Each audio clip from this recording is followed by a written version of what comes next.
Hi, I'm Steve Ratcliffe, one of the resident faculty here at Spear Education. Welcome to this team development course on digital dental photography.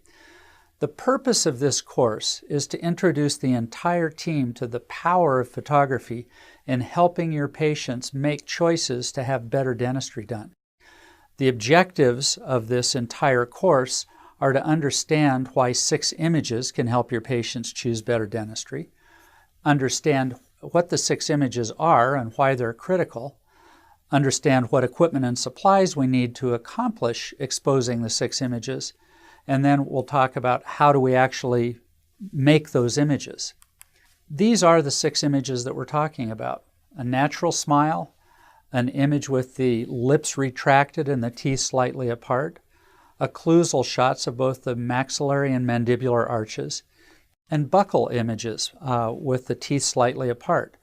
The reason we choose these 6 images is that in 6 simple pictures, you can show your patients every surface of every tooth in the mouth, their relationship to one another, and also look at the health of the gum tissue and surrounding structures.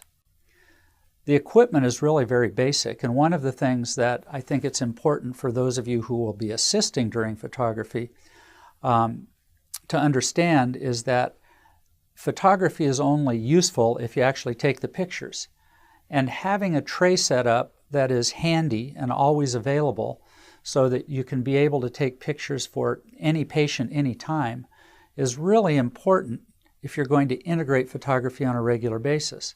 Now, the tray that's on the slide here has everything unwrapped, and obviously it would all still be in sterilization packages.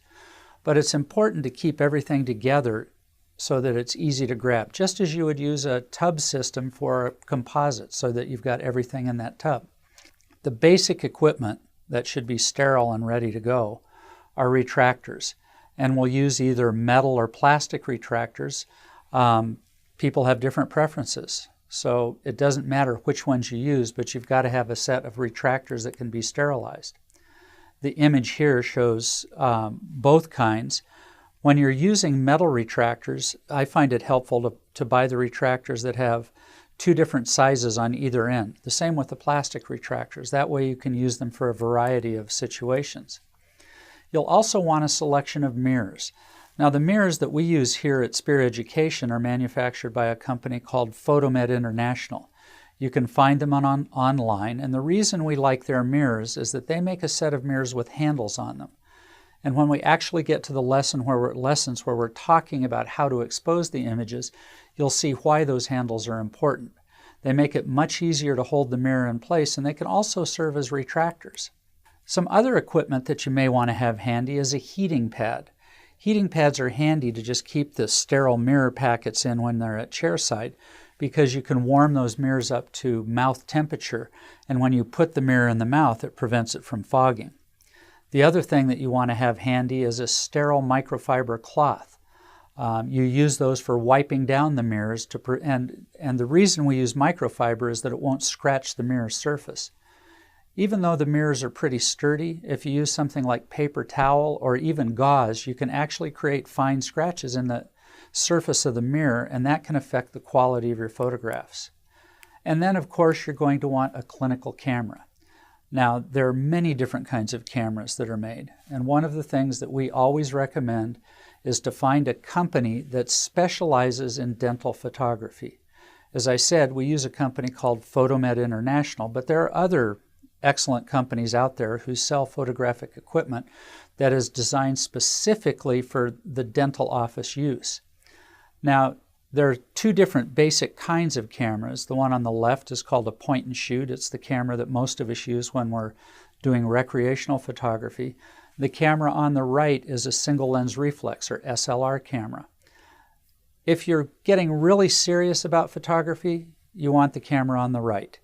If you're only going to use your photography to help your patients understand more about dentistry, or if you need a camera that can easily be used in the hygiene room, the smaller point and shoot on the left is the best choice.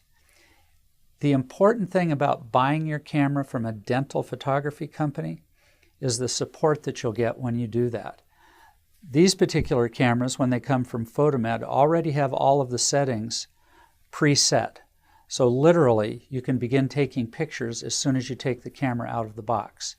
You will not get that same kind of service if you buy your camera from a big box store or from an online photo supply company. The prices may be better, but you won't have any service for your dental photography needs. In the coming lessons, we'll get more specific on how to take the images, how to use retractors, and how to use mirrors, as well as assistant and doctor position or photographer position when exposing the images. Thanks for being with us.